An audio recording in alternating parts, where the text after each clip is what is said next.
আমি আজি এই ভিডিওটিত পঢ়িম পঞ্চম শ্ৰেণীৰ 5 নম্বৰ lesson let's write a story. Let's write a story মানে হৈছে এটা গল্প লিখোৱা হয়। Look at the pictures. তোমালোকক তলৰ ছবিবোৰ চাবলৈ কৈছে। 1 নম্বৰ ছবিখন চোৱা, এটা সৰু বাঘ দেখিছো নহয়নে? 2 নম্বৰ ছবিখনত চোৱা, এটা হৰিণা দেখিছো। 3 নম্বৰ ছবিখনত এটা বাঘ আৰু হৰিণা দেখিছো। 4 নম্বৰ ছবিখনত হৰিণাটোৱে ঘাঁহ খাই আছে আৰু বাঘটোৱে লুকাই লুকাই হৰিণাটোৰ ফালে আগবাঢ়িছে। 5 নম্বৰ ছবিখনত হৰিণাটোৱে বাঘৰ উপস্থিতি অনুভৱ কৰিছে। 6 নম্বৰ ছবিখনত হৰিণাৰ পিছে পিছে বাঘটো দৌৰি আছে। 7 নম্বৰ ছবিখনত হৰিণাটো জোপোহা এটাৰ মাজত সোমাইছে। 8 নম্বৰ ছবিখনত বাঘটোৱে হৰিণাটিক বিচাৰি নাপায় বেজাৰ মনেৰে উভতি আহিছে। যদি আপোনালোক মোৰ চেনেলত নতুন তেনেহলে চেনেলটো সাবস্ক্ৰাইব কৰক আৰু আগলৈ আপলোড হ'বলগীয়া ভিডিঅ'বোৰৰ নটিফিকেশন পাবলৈ বেল আইকনটো ক্লিক কৰি অল সিলেক্ট কৰক। Now answer the following questions. এতিয়া তলৰ প্ৰশ্নবোৰ উত্তৰ কৰা। Pick words from the box below to complete the answers. You may choose a word more than once. তোমালোকক আকৌ কৈছে তলৰ বাকচত দিয়া শব্দবোৰৰ পৰা তোমালোকে সহায় ল'ব পাৰিবা আৰু শব্দবোৰ প্ৰয়োজন সাপেক্ষে এবাৰতকৈ বেছিও তোমালোকে ব্যৱহাৰ কৰিব পাৰিবা। এতিয়া বাকচতনো কি কি শব্দ দিয়া আছে চাওঁ আহা। Grazing, roaming, presence, runs, away, save, bus, sadly, tiger, alert, deer। এই শব্দবোৰৰ অৰ্থ আমি তলৰ প্ৰশ্নবোৰৰ উত্তৰ কৰিলে আমি বৰ সুন্দৰকৈ বুজি পাম। আহাচোন এতিয়া প্ৰশ্নবোৰ আৰম্ভ কৰো। Question number A. What is there in the first picture? প্ৰথম ছবিখনত কি আছে? তোমালোকে প্ৰথম ছবিখনত চোৱা। প্ৰথম ছবিখনত আমি কি দেখিছো? আমি এটা বাঘ দেখিছো নহয়নে? সেইবাবে ইয়াৰ আনসাৰ হ'ব There is a tiger in the forest. হাবিত এটা বাঘ আছে। Question number B. What do you see in the second picture? দ্বিতীয় ছবিখনত তোমালোকে কি দেখিছা? দ্বিতীয় ছবিখনলৈ মন কৰা। এটা হৰিণাই ঘাঁহ খাই থকা দেখিছো নহয়নে? ইয়াৰ আনসাৰ হ'ব There is a deer grazing in the forest. Grazing মানে হৈছে ঘাঁহ খাই ফুৰা। হাবিত এটা হৰিণাই ঘাঁহ খাই আছে। Question number C. What happens in the third picture? তৃতীয় ছবিখনত কি ঘটিছে? তৃতীয় ছবিখনলৈ মন কৰা। তৃতীয় ছবিখনত বাঘটোৱে হৰিণাজনীক দেখিছে। ইয়াৰ আনসাৰ হ'ব The tiger sees a deer roaming. বাঘ এটাই হৰিণাক ফুৰি থকা দেখা পাইছে। Question number D. What does the tiger do in the fourth picture? চতুৰ্থ ছবিখনত বাঘে কি কৰিছে? তোমালোকে চতুৰ্থ ছবিখনত চোৱাচোন। বাঘে কি কৰা যেন পাইছে বাৰু? চতুৰ্থ ছবিখনত বাঘটোৱে মনে মনে হৰিণাৰ ফালে আগবাঢ়িছে। ইয়াৰ উত্তৰ হ'ব The tiger crawls quietly towards the deer. বাঘে নীৰৱে হৰিণাৰ ফালে আগবাঢ়িছে। Question number E. What does the deer do in the fifth picture? 5 number ছবিখনত হৰিণে কি কৰিছে? 5 নম্বৰ ছবিখনলৈ চোৱা। হৰিণাটোৱে বাঘ থকা গম পাইছে নহয়নে? ইয়াৰ উত্তৰ হ'ব The deer becomes alert. He looks here and there and feels the presence of the tiger. হৰিণাটো সতৰ্ক হ'ল। সি ইফালে সিফালে চালে আৰু বাঘৰ উপস্থিতি অনুভৱ কৰিলে। এতিয়া আহিছো question number F. What does the deer do after that? তাৰ পিছত হৰিণাই কি কৰিলে? তোমালোকে 6 নম্বৰ ছবিখনত চোৱা। 6 নম্বৰ ছবিখনত হৰিণাটোৱে কি কৰিছে বাৰু? বাঘৰ পৰা নিজকে বচাই দৌৰিবলৈ ধৰিছে নহয়নে? এতিয়া ইয়াৰ উত্তৰ হ'ব The deer runs away very fast to save his life. নিজক বচাবলৈ হৰিণাটোৱে বৰ বেগাই লৰ মাৰিছে। Question number G. Where does the deer hide? হৰিণাটো ক'ত লুকাল? তোমালোকে 7 নম্বৰ ছবিখনত চোৱা। হৰিণাটোৱে এটা জোপোহাৰ মাজত লুকাইছে নহয়নে? ইয়াৰ উত্তৰ হ'ব The deer hides himself in a bus. হৰিণাটোৱে এটা জোপোহাত লুকাল। Question number H. What happens in the end? শেষত কি হ'ল শেষৰ ছবিখন লৈ চোৱা বাঘটোৱে হৰিণাটোক নেপায় বেজাৰ মনেৰে উভতি আহিছিল নহয়নে সেইবাবে ইয়াৰ উত্তৰ হ'ব The tiger sadly goes away. বাঘটোৱে বেজাৰ মনেৰে গুচি আহিলে Now write all your answers together in a sequence in your notebook. এতিয়া ক্ৰম অনুসাৰে সকলোবোৰ উত্তৰ একেলগে তোমালোকৰ টুকা বহীত লিখা আমি যি যি উত্তৰ এতিয়ালৈ লিখিলো সেইবোৰ তোমালোকে নিজৰ বহীত ক্ৰম অনুসাৰে ওপৰৰ পৰা তললৈ ধুনীয়াকৈ লিখিবলৈ কৈছে Your story is ready. তোমালোকে যেতিয়া ওপৰৰ পৰা তললৈ উত্তৰবোৰ ক্ৰম অনুসাৰে লিখিবা তেতিয়া তোমালোকৰ গল্পটো প্ৰস্তুত হৈ যাব Give a suitable title to the story.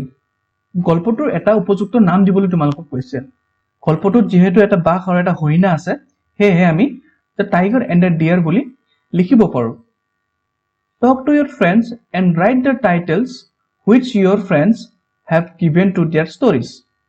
তোমাৰ বন্ধুবোৰৰ সৈতে কথা পাতি সিহঁতে গল্পটোৰ কি নাম দিছে সেইবোৰ তোমালোকক এই তলৰ খালী ঠাইবোৰত লিখিবলৈ কৈছে এতিয়া আমি কবিতাটো আবৃত্তি কৰিম Let's recite the poem. Someone came knocking at my wee small door. Someone came knocking, I'm sure. I listened, I opened. I looked to left and right, but not there was a stirring in the still dark night.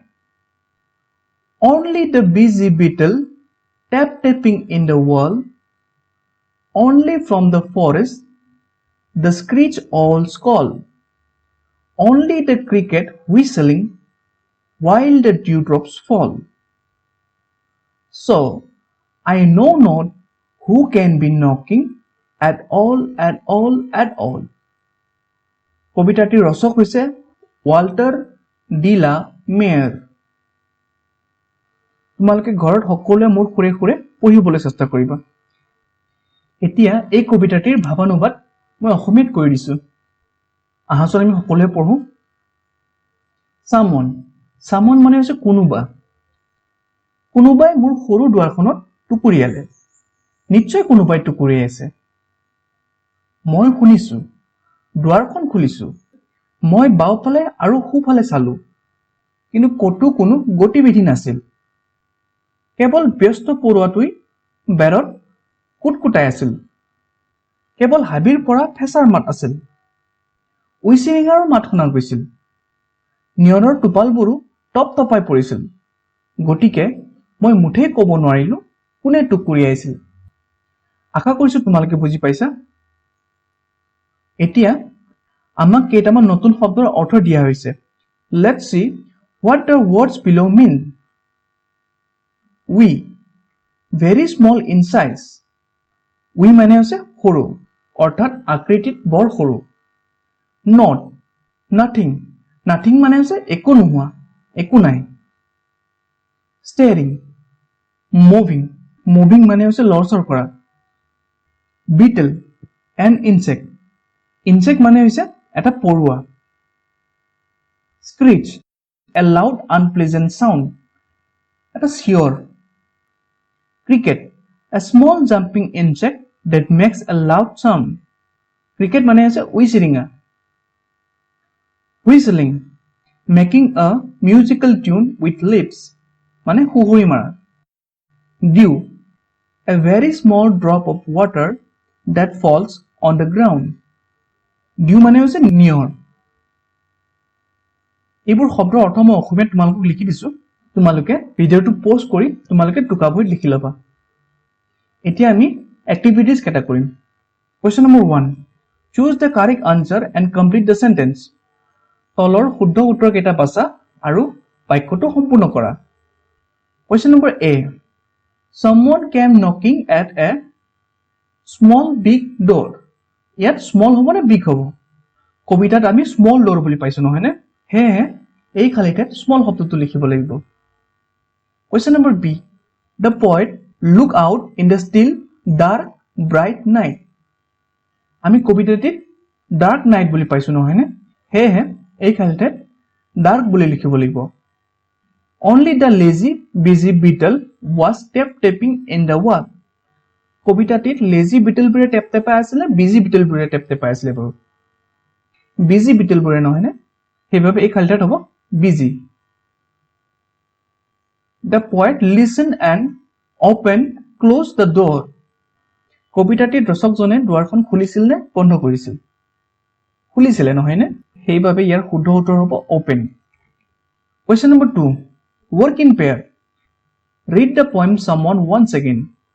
Now, find the words which tell us about sounds. Tell your partner and write them down. One is done for you. One is done for you. Tapping. Someone কবিতাটো তোমালোকক আকৌ এবাৰ পঢ়িবলৈ কৈছে আৰু কবিতাটিত পোৱা কিছুমান শব্দ বাছি উলিয়াবলৈ কৈছে যিবোৰে নেকি শব্দ কৰা বুজায়।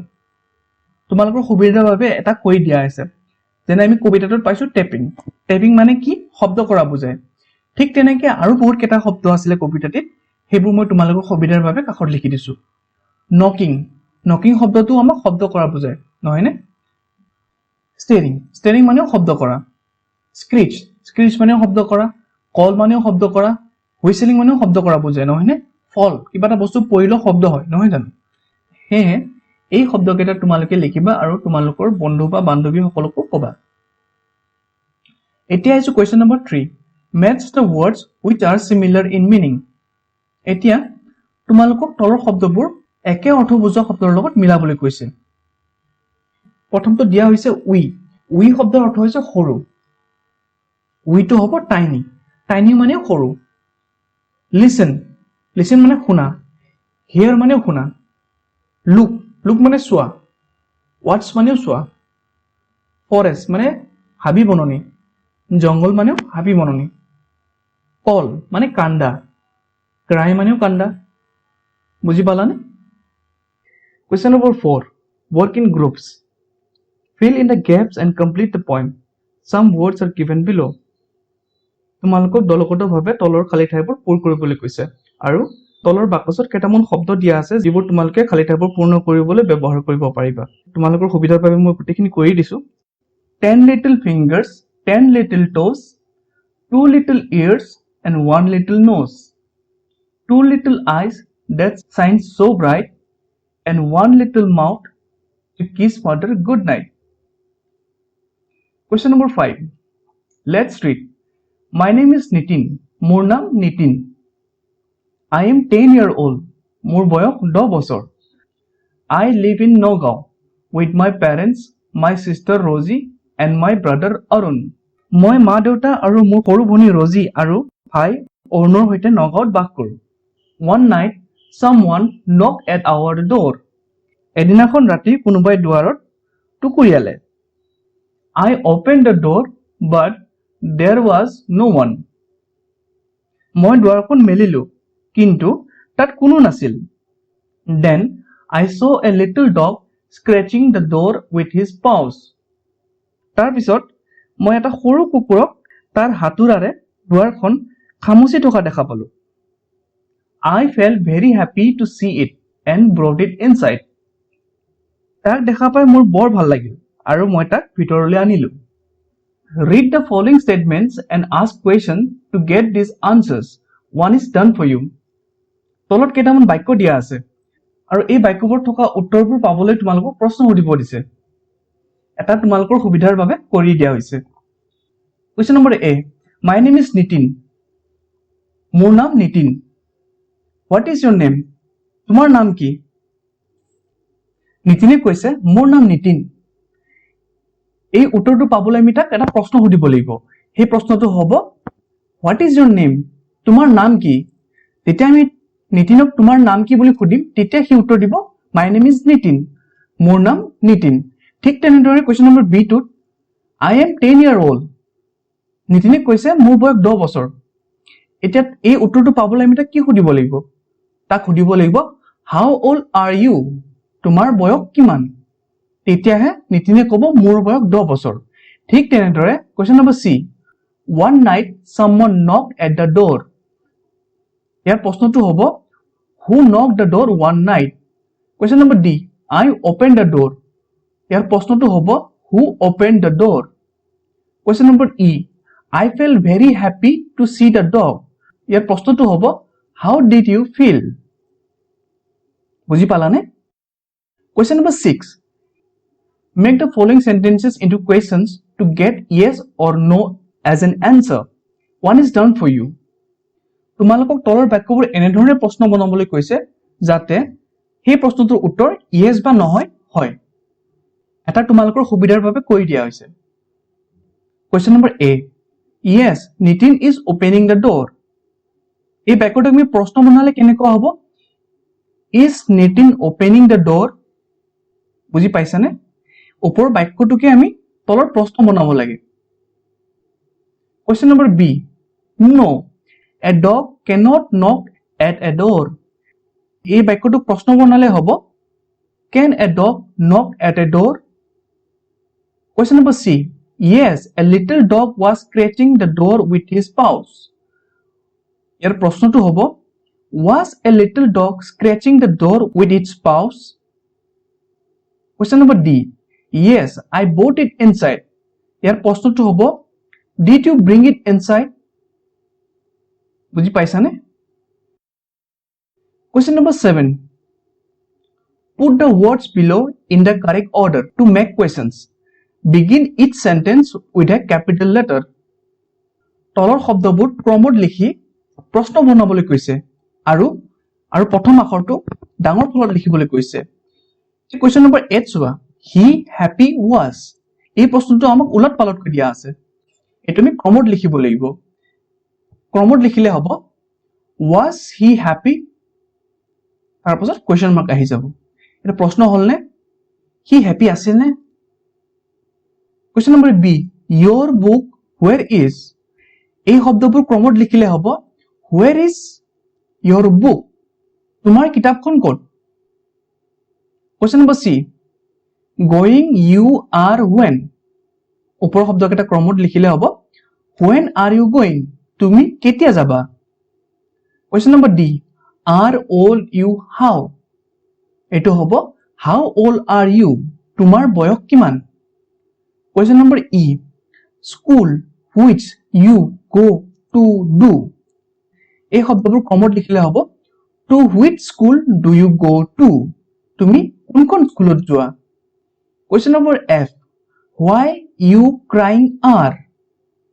এইটো হ'ব Why are you crying? তুমি কিয় কান্দিছা? বুজি পালানে? আশা কৰিছো তোমালোকে বুজিব পাৰিছা। Question number 8. Let's complete the poem with the rhyming words. Choose from the option. তলৰ কবিতাটো ছন্দমিলা শব্দৰে পূৰ্ণ কৰিবলৈ কৈছে। 8 little fingers standing up tall. 2 little ears are hear mummy's call. এই খালিটাত হ'ব call. 1 little nose that I can blow. 10 little toes all in a row. Row মানে হৈছে লাইনত। এই খালিটাত হ'ব row. Question number 9. You may have heard the story, the cave seller and the monkeys. Sit in the group and write the story. Some clues are given below. Use them and complete the story. তুমি টুপি বিক্ৰেতা আৰু বান্দৰৰ সাধুটো শুনিছা চাগৈ। দলত বহা আৰু গল্পটো পঢ়া। কিছুমান সূত্ৰ তলত সহায়ৰ বাবে দিয়া হৈছে। সেইবোৰ ব্যৱহাৰ কৰি তোমালোকে গল্পটো পূৰ্ণ কৰা। এতিয়া আমি গল্পটো পঢ়িম আৰু লিখিম। Once upon a time, there was a cap seller.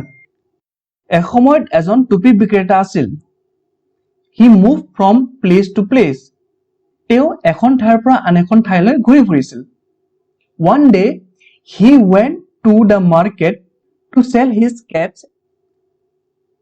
এদিন তেওঁ টুপি বিক্ৰী কৰিবলৈ বজাৰলৈ গৈছিল। After some time, he was tired. কিছু সময়ৰ পাছত তেওঁ বৰ ভাগৰি পৰিছিল। So, he sat under a tree and fell asleep. কিছু সময়ৰ পিছত তেওঁ ভাগৰি পৰিল। সেয়েহে তেওঁ এজোপা গছৰ তলত বহিল আৰু টোপনি গ'ল। A troop of monkeys came to the place. এজাক বান্দৰ সেই ঠাইলৈ আহিল। They took away the caps. সিহঁতে টুপিবোৰ লৈ গ'ল। When the cave seller woke up, he saw that his caps were gone. যেতিয়া তেওঁ সাৰ পালে তেতিয়া দেখিলে যে টুপিবোৰ আৰু নাই। He looked here and there and saw a few monkeys with the caps on the tree. তেওঁ ইফালে সিফালে চালে আৰু কেইটামান বান্দৰক টুপিৰ সৈতে গছৰ ওপৰত দেখিলে। The cave seller was a clever person. টুপিৰ বেপাৰীজন বৰ চতুৰ আছিলে। An idea came to his mind as quick as lightning. তেওঁৰ মনলৈ এটা বুদ্ধি আহিল বিদ্যুৎ জিলিকাৰ দৰে। The cave seller took off his cap and threw it on the ground. টুপি বেপাৰীজনে নিজৰ টুপিটো সোনকালে আৰু মাটিলৈ দুলিয়াই পঠালে। At once the monkeys also took their cap and threw them on the ground. তৎক্ষণাত বান্দৰবোৰেও নিজৰ নিজৰ টুপিবোৰ খুলি মাটিলৈ দুলিয়াই দিলে। The cap seller collected his caps and went away. আৰু টুপি বেপাৰীজনে টুপিবোৰ গোটাই ঘৰলৈ গুচি গ'ল। সাধুটো বুজি পালানে? Question number 10. Look at the sentence. তলৰ বাক্যটোলৈ চোৱা। The cave seller was as clever as the monkeys. টুপি বেপাৰীজন বান্দৰৰ নিচিনাই চতুৰ আছিলে। It compares the cave seller and the monkey. Read and practice the following comparisons. They are called similes. ওপৰৰ বাক্যটোৱে টুপি বিক্ৰেতাজনক বান্দৰৰ সৈতে তুলনা কৰিছে। এতিয়া তলৰ তুলনা কৰা বাক্যবোৰ পঢ়িবলৈ কৈছে। As black as coal, কয়লাৰ নিচিনা কলা। As white as snow, বৰফৰ দৰে বগা। As proud as peacock, মৰা চৰাইৰ দৰে গৰ্বিত। As brave as a tiger, বাঘৰ দৰে সাহসী। As cunning as a fox, শিয়ালৰ দৰে ধূৰ্ত। As sweet as honey, মৌৰ দৰে মিঠা। As quick as lightning, বিজুলী ঢেৰেকণিৰ দৰে বেগী। As green as grass, ঘাঁহৰ দৰে সেউজীয়া। এতিয়া আহিছো question number 11. Choose the suitable similes and complete the sentences. The first one is done for you. তলত দিয়া উপযুক্ত তুলনাবোৰ বাছি খালি ঠাই পূৰ কৰা। এটা তোমালোকক কৈ দিয়া হৈছে। Question number A. The mango was as sweet as honey. আমটো মৌৰ দৰে মিঠা আছিল। Question number B. Rita wore a new frock which was as white as snow. ৰিতাই বৰফৰ দৰে বগা এটা নতুন ফ্ৰক পিন্ধিছিল। Question number C. Amy is beautiful girl, but she is as proud as a peacock. Emi এজনী ধুনীয়া ছোৱালী, কিন্তু তাই মৰা চৰাইৰ দৰে অহংকাৰী। Question number D. Deepak has many friends because he is as brave as a tiger. দীপকৰ বহুতো বন্ধু আছে কাৰণ সি বাঘৰ দৰে সাহসী। In the grid below, there are at least 15 describing words. Find and circle them. Then make sentences with any 5 of them. তলৰ তালিকাখনত অতি কমেও 15টা অৰ্থযুক্ত শব্দ আছে। এইবিলাক তোমালোকক বিচাৰি উলিয়াই বৃত্ত চিহ্নেৰে চিহ্নিত কৰিবলৈ কৈছে। তাৰ ভিতৰত যিকোনো 5টা শব্দৰ বাক্য ৰচনা কৰিবলৈ কৈছে। তোমালোকৰ সুবিধাৰ বাবে মই কাষত কৈ দিছো যেনে EALL, tall। এই শব্দটো মই বৃত্ত চিহ্নেৰে চিহ্নিত কৰিছো। তাৰ তলত গ্ৰীণ, প্ৰাউড, ওল্ড এনে ধৰণৰ প্ৰায় 15টা শব্দ মই এই তালিকাখনত চিহ্নিত কৰিছো। এতিয়া এই শব্দবোৰৰ ভিতৰত যিকোনো 5টা শব্দৰ আমাক বাক্য ৰচনা কৰিবলৈ কৈছে। যেনে tall, Ram is tall, Ram ওখ। Green, the grass is green, ঘাঁহ সেউজীয়া। red, the flower is red, ফুলটো ৰঙা। white, the snow is white, বৰফ বগা। old, the man is old, মানুহজন বুঢ়া। এই ভিডিঅ'টিত ইমানেই।